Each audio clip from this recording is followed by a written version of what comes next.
Postman आली आहे. ओ कोणी आहे का? आहे का? ओ पोस्टमन आली आहे. कोणी बाहेर तर निघा, मला तर दिसू द्या. कोणी आहे का? आहे का? पोस्टमन आली आहे.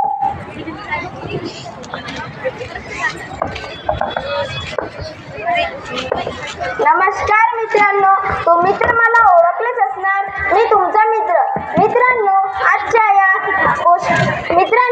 नमस्कार मित्रांनो, तुम्ही तर मला ओळखलेच असणार. मित्रांनो, ईमेल आणि SMS जगात तर आम्हाला विसरूनच गेले. आमचं तर अस्तित्व तर खतमच झालंय. परंतु इथून थोड्या जुन्या जमान्यात मोबाईल, इंटरनेट, ईमेल हे काहीही नसायचं.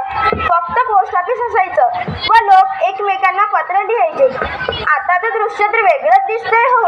अरे, एक वेळ असा होता की लोक एकमेकांच्या पत्रांची वाट पाहायचे.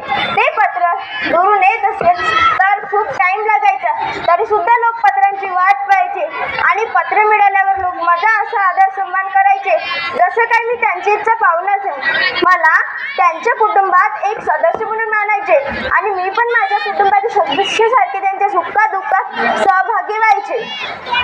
आजचे हे ईमेल आणि SMS पत्रांची काय बरोबरी करणार हो.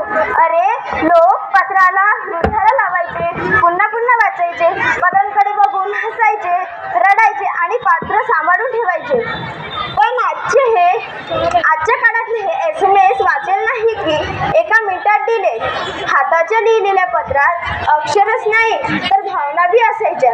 भलेही वेळेनुसार लोक मला विसरले असेल तरीही अजूनही आमची आठवण करतात. असं वाटतं की एक वेळ असे येणार, लोक एकमेकांना पत्र लिहिणार आणि ह्याच आशेबरोबर मी तुमचे आभार मानते आणि तुम्ही आमचे आठवण करणार अशी आशा करते. अरे, गोष्टीमध्ये मी तर विसरलो. मला आणखी खूप सारे पत्र पोचवायचे आहे. चला तर मग भेटूया. धन्यवाद.